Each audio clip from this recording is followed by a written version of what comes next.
Okay, today we're going to make homemade chicken soup. Okay, we're going to start with a pot full of filtered water. Of course, you can just use your regular tap water if you like, but I prefer the non-taste of filtered water. And into that, we're going to toss a chicken breast, just a half a breast from the chicken. Let's put that in there. And we'll fill up the pot.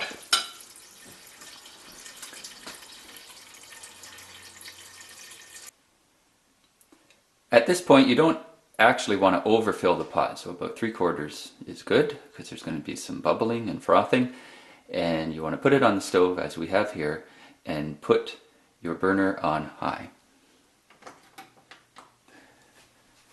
That'll get that part started while we prepare the vegetables and other ingredients. Now here's our lineup of what else will go in the soup. We have some garlic, carrots, celery, a couple of onions, a green pepper, a little cube is a bouillon cube, some ginger, and half a cup of rice. Of course you can vary this, use whatever soupy vegetables you have on hand. Potatoes are usually something I'd throw in there, but I'm out of potatoes today, so no potatoes in our soup. But this will make a great build-up for our soup.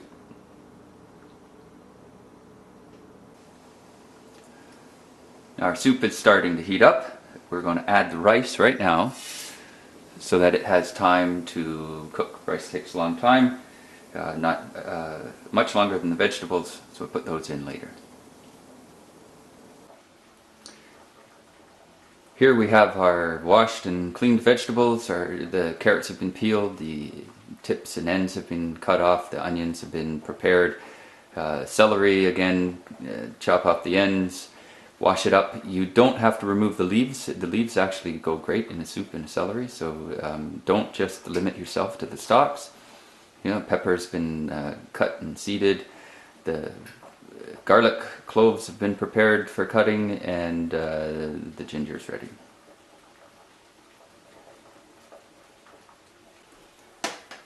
Now a good sharp knife helps greatly with carrots. You want to split your carrot down the middle. Right, and then lay your pieces flat. Do one at a time here. And we want to split those once more.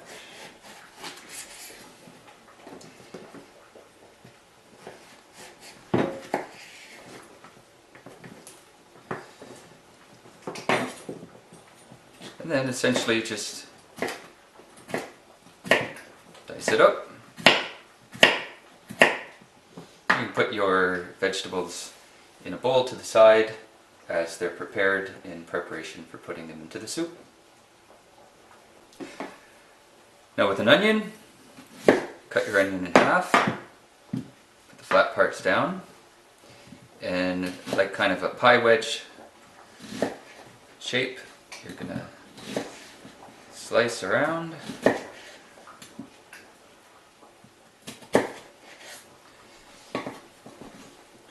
And then just go crosswise to those cuts, and because of the layering in the onion, it'll break up nicely this way into little pieces suitable for your soup. Right? So we get that, do the other ones, put them in the bowl.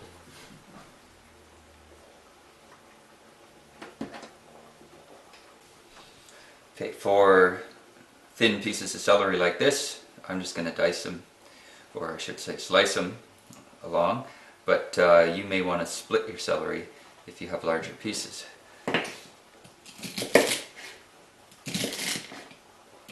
Remember what I said, you can keep the leaves, just slice them up with everything else, and they go great in the soup.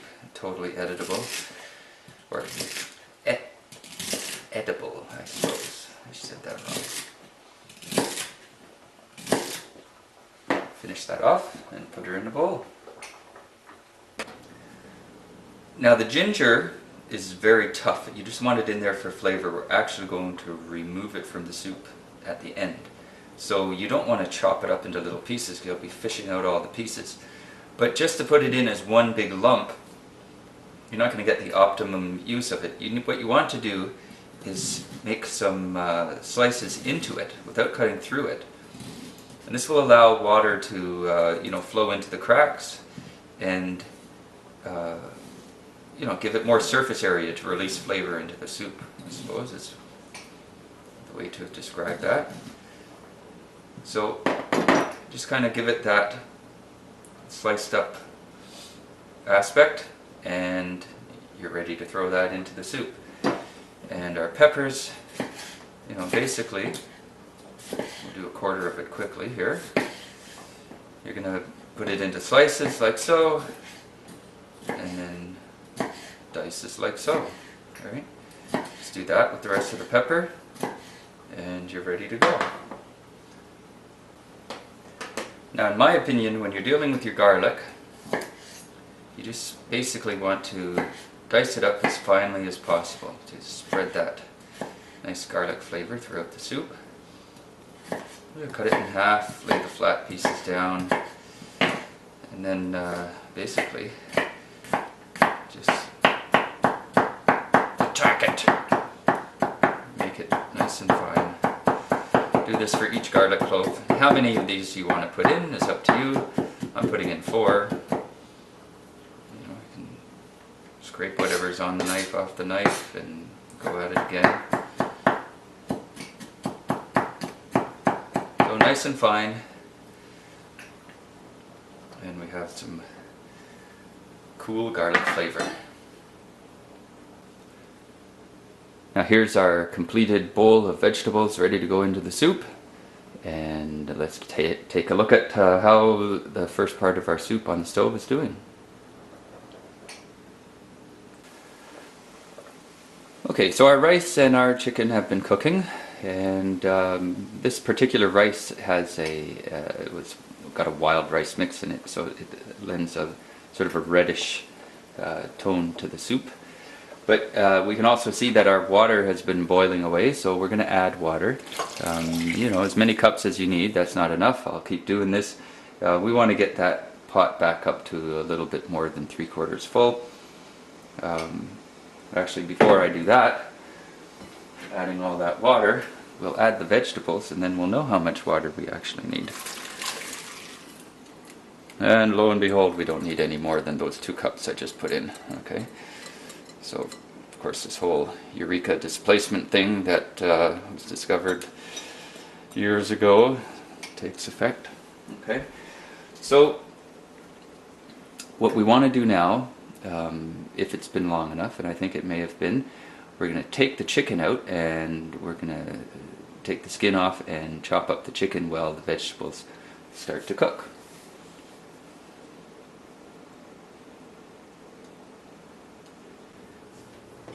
Now, I like to do the meat cutting on a plate instead of the cutting board because you never know quite how raw the meat is still from being in the stock, and I don't like to get raw meat into the pores on the cutting board, right? To keep that kind of stuff under control. There's a lot of food goes on that cutting board, right? So essentially, I'm going to take off the skin portions and separate. That's looking pretty well done. Separate the nice meaty parts from the bone.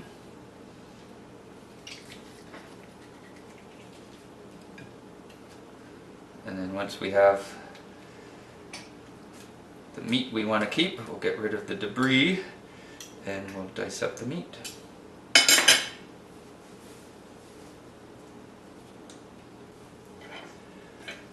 Okay, so now how fine you slice or dice your meat, is a matter of preference. Smaller than bite size, I think, is good, so you can get other bits on your spoon and into your mouth. So basically, little pieces like so, and just continue on until the whole lot is done. And put it immediately back into the soup so it can cook more. and keep adding its flavor to the stock. So this, like this section here, all that's ready for the soup, and we'll do the rest as well. So here's our soup happily boiling away. The meat is all ready to throw into the pot. We'll do that.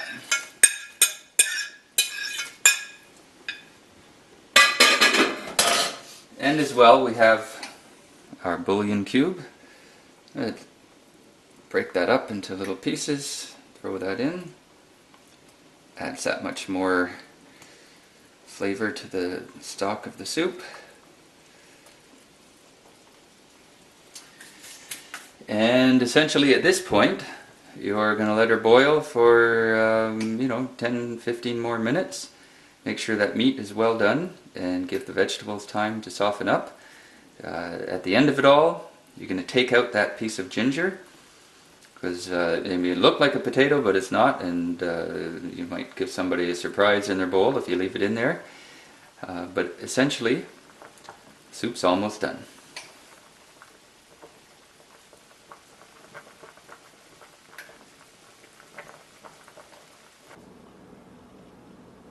And this is what it was all about. Bowls of hot, steaming chicken soup. Enjoy your meal.